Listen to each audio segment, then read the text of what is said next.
Once again, welcome to Premier Radio Community Focus Show, where we invite guests in to explain what's happening in and around our communities. And today I'm really pleased to welcome back once again Sarah Atherton, MP for Wrexham, for a roundup of things that she's been involved with in the past month and anything she'll be focusing on moving forward. Hello, Sarah, and thank you for joining us once again. Oh, thank you very much for having me on your show. Sarah, shall we start by asking, what do you see now as the benefits for Wrexham gaining its city status? Yes, well, I said when I was elected that I wanted to put Wrexham on the map, and the focus now on Wrexham is amazing. We're very proud people, but you know, Wrexham's been neglected for a number of decades now, and this really gives us hope. So whenever a town has become a city, and we can look at a few, for example, it's attracted new businesses, new investment, jobs and prosperity. But now it's really, you know, I've delivered this. It's now up to the council and stakeholders. And when I talk about stakeholders, it's just the posh word for the universities, the college, the football ground, the businesses, the civic leadership forum. It's for them now to really take on the baton and work with it for the greater good of Wrexham. So if we look at other places, for example, Perth in Scotland, the local economy grew on the back of that by 12%. St Asaph didn't really do much with it. And you don't have to do much with it if that's what, you know, the people want. I would suggest in Wrexham we're quite ripe and enthusiastic to take it forward and make it work for us. Chelmsford, for example, which is roughly on par with Wrexham with regard to size and geography and the makeup of the town, or I should say city, that economy grew by 7.8%. So we've got this now, and it's really up to everyone to make the best of it. There have been concerns raised, because I did a bit of polling before the council submitted the city status to the UK government.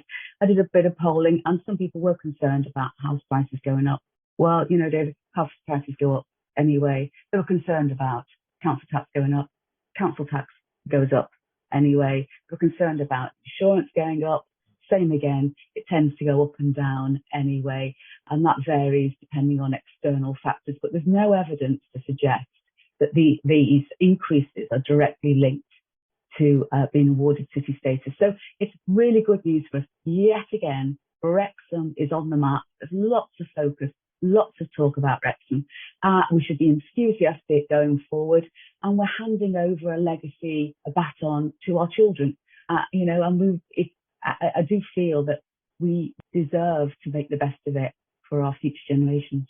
And being one of a small minority of cities now up in North Wales, I think that's quite prevalent now, and being one of the biggest as well, which is also very important. Now, earlier this month, you visited Airbus Victorian Gardens. How did that visit go? I did. It's absolutely beautiful there. I've been involved with Airbus on and off all the way through lockdown, helping them out with various issues they had.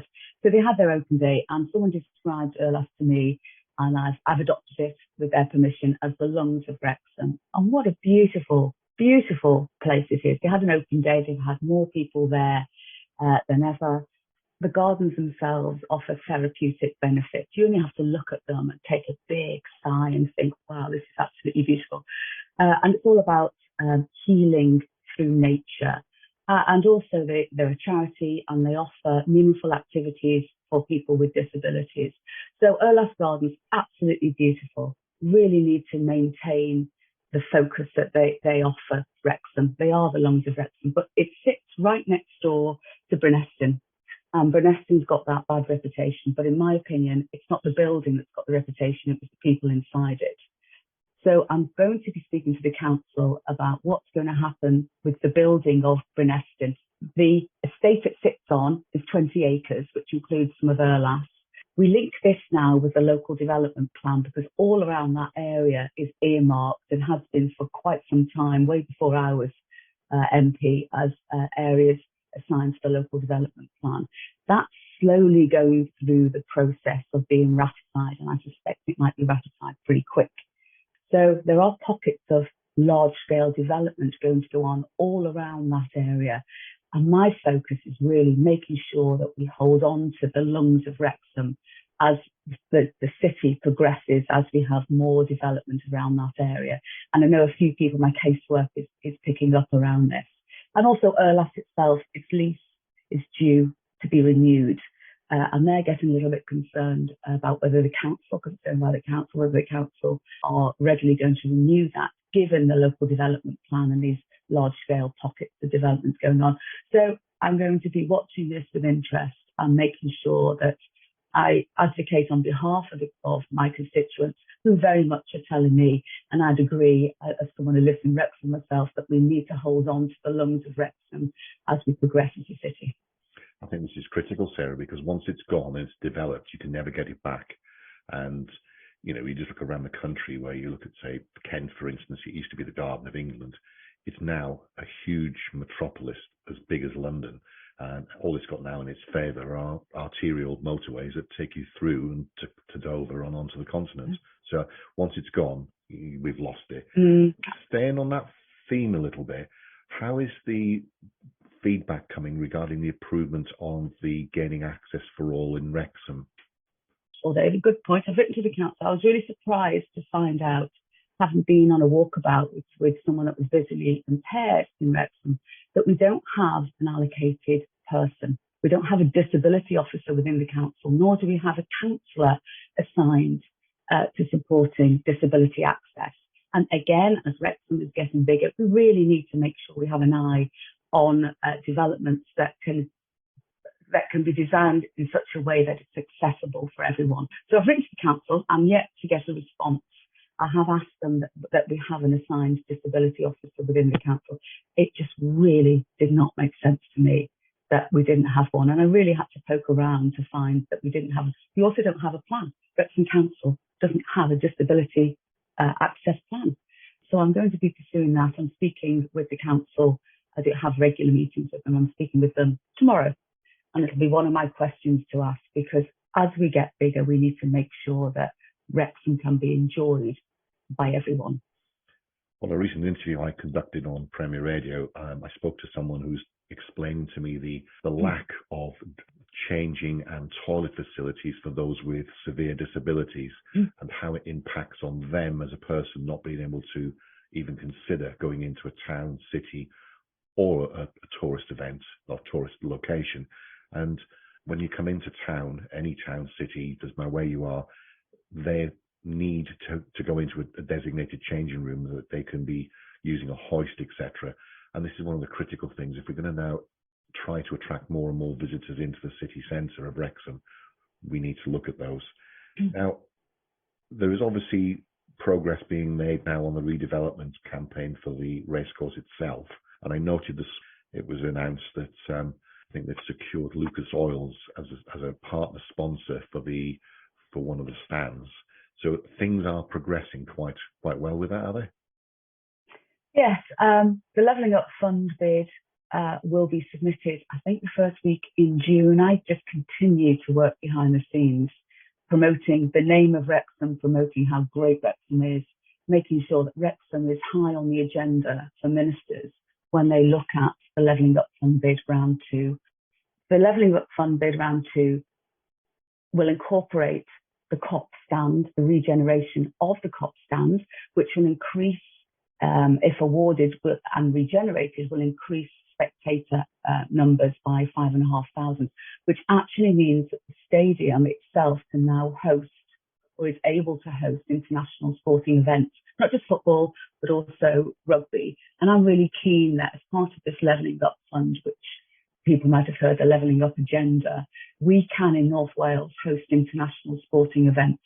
So we don't have to travel to Cardiff or Swansea. We can stay in Wales. We don't have to go to Liverpool or Manchester. So I'm really keen that this happens. It may or may not happen. Wrexham Council have already been awarded one Levelling Up Fund bid for the Pontypridd Viaduct. So we are on a bit of an uphill struggle to try and get a second one coming to the council, because not all councils will get it. Not all councils will put in for it. And Wrexham Council has been very proactive and very quick off the mark to grasp this potential opportunity. But, you know, we're certainly doing our bit behind the scenes, and all over summer I'll be continuing to work behind the scenes to try and make sure we get that levelling up funded, which will include part of the COP stand, but also includes the area outside of the racecourse, next to the turf, that bit of rough land there, and also car parking facilities, which then links on to the university. So it's not just the COP stand, it's that whole gateway project between the football stand and the railway station. Any further updates on the petition on the proposed development of the new homes at Kevin Road? Yes, we put that out. The developers, now this is part of the local development plan I was talking about near Erlath, and it's one of the developers has decided now to do a pre-consultation, and they are asking for people's views and opinions of the area. They've put an outline plan online. If you can go onto my website, you can link there and have your say. Now, the local development plan will be in place. There's nothing can be done about that now. What can be done is to make sure that developers listen to what people want. And what people want is the same as what I want. We don't want houses cheap to gel. We want enough parking spaces. We would like, you know, solar panels if you want them, UV charging points. We want roads big enough for buses. We want green spaces, play parks. We all want the same thing with these developments.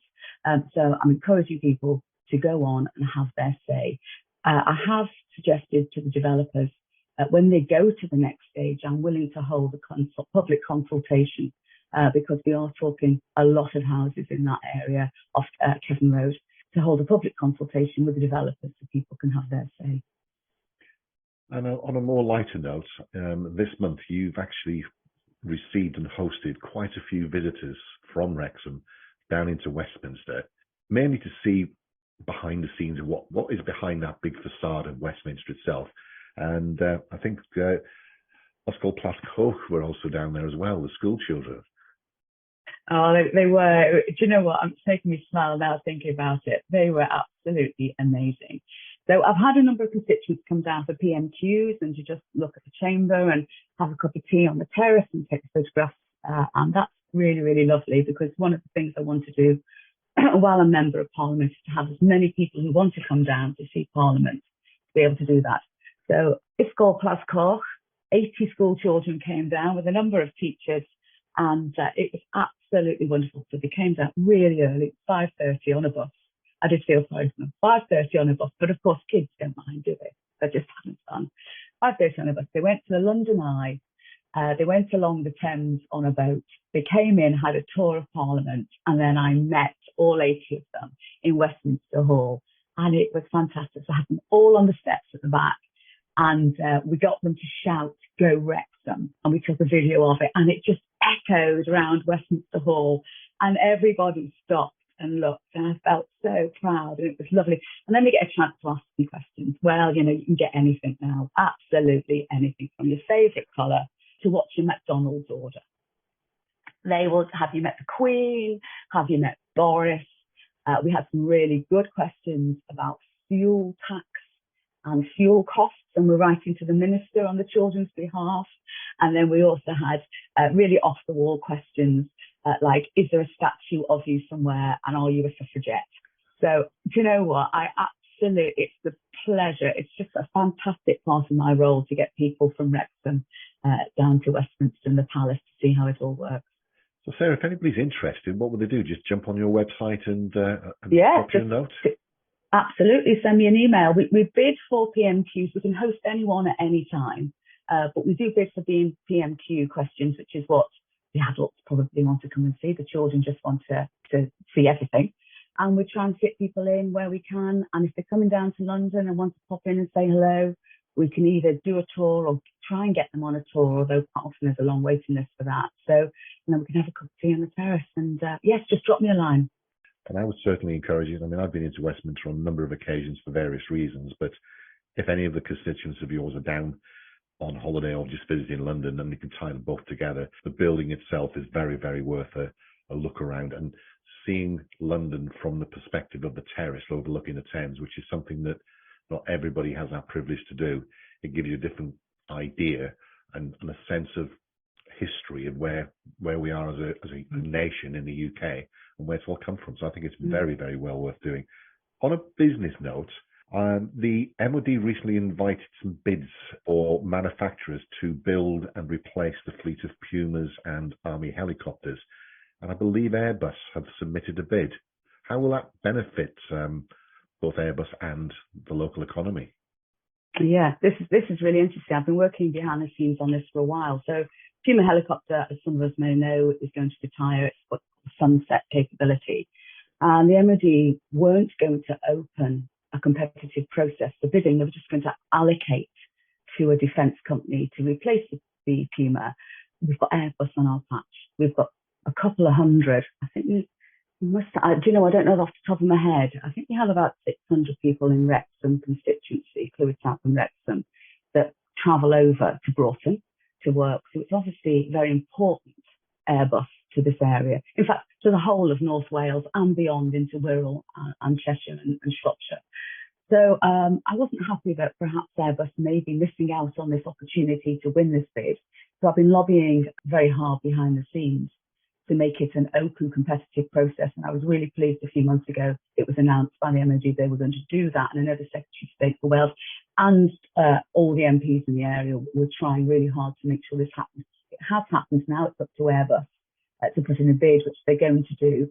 And it will secure a long-term contract for this area, which again is going to give stability of employment and jobs. So it's been really important that, going forward that, and I have done from the start, to be honest, with my defence hat on, I work very closely with Airbus. So I'm really pleased to say that they're going to be putting in a bid to do that. And I think they're looking at their west wing on the site, but I mean, it's really up to them. They've got to win the bid first. I've created an atmosphere where they can pitch. So it's up to Airbus now to do that, and they're going to do it, and they're going to do a very competitive job. So hopefully, fingers crossed. Well, apart from all this local visits and businesses and things that you're looking after and helping support, etc., you mentioned a little bit earlier about the behind-the-scenes work you currently do whilst part of Westminster, and you've recently been on a couple of visits actually. One over to Brussels to NATO, and then the other one was to see HMS Bangor, which wasn't even moored in the UK, so you had to get on a flight. How did those two visits go? Very well. As part of the Defence Committee, I went to NATO, to Brussels, to see really what was going on there with regard to Ukraine, but more importantly, to meet the ambassadors, the defence attachés. We're looking at expanding NATO's numbers to 32 with Finland and Sweden. It's really about how that is going to work, particularly with Putin on the fringes of Europe, the situation with Ukraine, what the UK's position is. It's more important to me what the UK's position is within NATO. Obviously, I'm calling for further defence funding, pan out with the other 29 nations that are currently there. And they're going to have a summit. Every so often, NATO have a summit. It's Madrid, it's June, and they're going to set out their strategic vision for the next 10 years. And it's really, how is that going to look? How does that fit in with UK military and defence?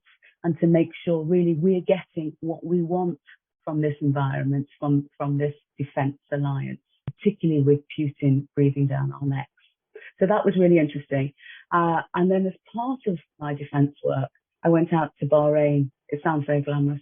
It wasn't. It was about 24 hours. And went on HMS Bangor, HMS Montrose, who are on duties out there monitoring what's going on in the Indo-Pacific and the Gulf of Oman, particularly around keeping the shipping lanes open with the Straits of Hormuz.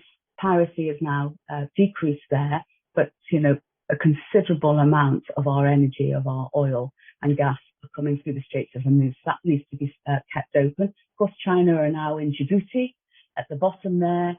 We've got drugs trafficking, people trafficking, and there's a lot going on there with Iran. So I was there to look at what they're doing there to make sure that the UK interests are upheld. Another thing I noted that you hosted recently was the launch of Salute Her UK. Can you give us an idea of what that's about, please? So I'm really proud about this, and part of my defence work I undertook an inquiry into the lived experiences of women in the military and female veterans. That was groundbreaking. The MOD have had to sit up and listen, and in a nutshell, it's about improving the terms and conditions for female serving personnel and veterans, and that can range from body armour that actually fits the female form to actually recognising the specific needs of female veterans and now mentioning them in the covenant, in the veteran strategy as a specific cohort. So a lot of women gave evidence in that, and it was quite traumatic. 4,106 serving and veteran women gave evidence. Some of them found it re-traumatizing to go through what they'd lived, their lived experiences as part of their service. And it was really difficult, David, because I'd be on the phone talking to someone who I just couldn't put the phone down on because I was worried about them. And I found a charity up in Newcastle called Forward Assist, and an amazing woman called Paula Edwards, and she's a counsellor. And I said to her, look, I don't know what to do. I can't put the phone down on these women. I'm really, really worried about them. I can't let go of them. I need to make sure they're safe. And she said, well, send them to me and I will support them. So 300 women I sent to her, and she is now supporting. Her caseload is over 2,025 women that have specific needs attached to their service. It could be mental health needs, it could be physical needs, it could be just the need for signposting advice. And I'm really, really proud of what Paul has done.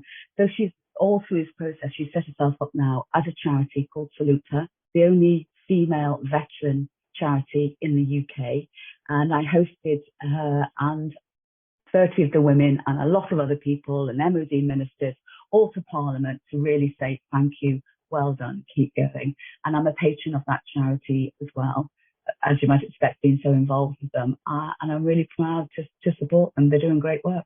Coming back to Wrexham again, you also did another visit over to Platts Agriculture and had a wander around there. And I believe they've actually been awarded with something quite impressive actually recently, which is the Environmental and Sustainability Business of the Year.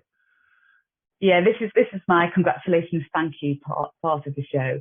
So Platts Agriculture is a family business. We've been sort of involved a few times over lockdown with various bits and pieces, and they came to my recent business forum that I held at Moneypenny. And that was the first time I'd met them because I'd talked on the phone, but we couldn't see face to face. And I was really pleased to find out that they've been awarded the UK Environment and Sustainability Business of the Year and also the Family Run Business of the Year. And what they do is make bedding feed and bedding for cattle. And they are super successful business on our doorstep, and another flag flying for Wrexham. And also, I read with more interest than anything else, that Wrexham Brewery actually won some awards as well over in Germany for the quality of the beers they're producing. You know, we've got that on our doorstep, which they're reincarnating something which we all grew up and knew about Wrexham Lager, being that big, huge brewery, which is now much smaller, but getting some fantastic awards. It certainly is. And I was just saying to you before, David, that every time I do something for Wrexham in the chamber, I always hand out a Wrexham Lager, and the label says it all. And I just, the speaker has it, the deputy speaker, the ministers. So every time I mention Wrexham, they get a Wrexham, and the Defence Committee, they get a Wrexham Lager through the post. And yet again, it's just promoting Wrexham. And I absolutely love Wrexham Lager.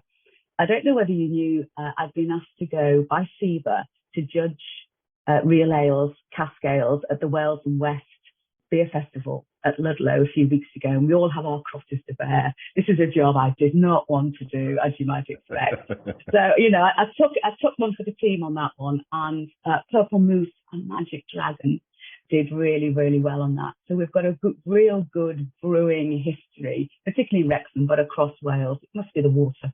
Indeed, it's got to be the water and the bits that go into it, which makes it taste so nice. You've also visited the Maggies Wirral Cancer Centre recently, I believe. Yes, Steve Morgan Foundation got in touch with me about a year or so ago. He wanted to build pay for himself. He's a philanthropist. Pay for himself a Maggies Centre for North Wales. He's got a vested interest. I think he's a real man at heart. I think he set up his business in real, but I might be wrong there. So he's got a vested interest in North Wales. And of course, we've got our North Wales Cancer Centre at Ysbyty Glan Clwyd. So he wanted to do that. He was having a few problems getting that over the line. So I got involved with Betsy Cadwallader and Maggies. And I'm really pleased to say they are moving at pace. So I went to see the Maggies Centre at Platts Agriculture. My father actually used the facility there. So I've got a real soft spot for the charity Maggies. I looked at the layout there and what we suspect will be replicated at Glan Clwyd. I looked at the site map of where it's going to be. Obviously, we're going to have a bit more Welshness in it. We're going to have some lovely slate and some oak, etc. But plans are going ahead. Now, the whole idea of Maggies is to have a beautiful, mindful, calm environment where people going through cancer treatment can drop in, they can get benefits advice, they can get relationship advice, therapeutic advice. It complements the NHS services already in existence, whether that be other charities like Marie Curie or Macmillan or the NHS cancer services. And it's a beautiful facility that they want to put just as you go in to Glan Clwyd on the left-hand side. So heads of terms will hopefully be signed soon. There's Maggies there's two down south. We haven't got one up north. So I'm really pleased to have played my little part in making sure that we got one in North Wales. So fingers crossed very soon we should have our own Maggies. And it's one of the things that here at Premier Radio we'll be following quite closely, and hopefully we'll be able to get an interview as things progress. It's a bit early days, but we will be. And we also saw recently on the BBC One show that there was the part there with the clip for City of Culture down in Wrexham, and they visited. I think it was in the same week. They visited all the cities and towns around that were going to be sort of nominated. It was just great to see Wrexham again on TV and on national TV at the height of the evening viewing. Well, it's going to be announced tomorrow on the One show. So I'll be down at TPALB. People can go to TPALB, just go on the Wrexham Council website and register. You're going to be there, and we'll wait for the announcement. And fingers crossed. I did go on a website, a Bookies website, to see where we were, just in case. So I'm really, really hopeful. However, if we don't, what a success Wrexham have made of this. How fantastic to get to the final four in the whole of the UK. And I'll be speaking to the council tomorrow about what they propose to do. If we win, fantastic. If we don't, we've still got that plan in place. And I'll be saying to the council, what's stopping us from doing what we wanted to do anyway? So fingers crossed for tomorrow. I'll be at TPALB I'll be holding my breath. What else do we look forward to in June, apart from doing your stuff down in Westminster? What things are you doing up in the Wrexham area that people might be able to say, oh, that's a good idea, I'll pop along and meet up with you? This Sunday, we've got a Jubilee Veterans Tea, courtesy of Offa Community Council and the Friends of Bellevue Park. So I'll be down there dancing with the veterans, with the music, having a good military old chatter. And so that's lovely as part of the Jubilee celebrations. And then we've got Armed Forces Week straight after for Wrexham. So it kicks off with a rugby match between Wrexham and the Queen's Dragoon Guards at Wrexham Rugby Club on the 11th. And then we've got the mass parade on the 18th. So we'll be there. We'll have the goats, we'll have the bands, we'll have cadets, the veterans groups, the regular military. I think Queen's Dragoon Guards are going to be there again. So we've got a lot going on in June in Wrexham. It's really exciting times. Well, we look forward to seeing you on Sunday because Premier Radio is going to be at the Bellevue Park as well. So we'll be seeing you down there. Excellent. Yes, indeed. Will we be dancing? I personally won't be. I will. Not with my legs. Sarah, thank you once again for joining us. And I'm sure that, our listeners are now more enlightened as to what's going on. And it's not just another position or an MP that sits in Westminster, has nothing to do with Wrexham. It does show that you've got activities going on in and around Wrexham as well as in Westminster. And it's definitely more than just a two-hat job you wear there. It's quite important. So thank you very much. And we look forward to seeing you again. Oh, thank you. Thanks for having me.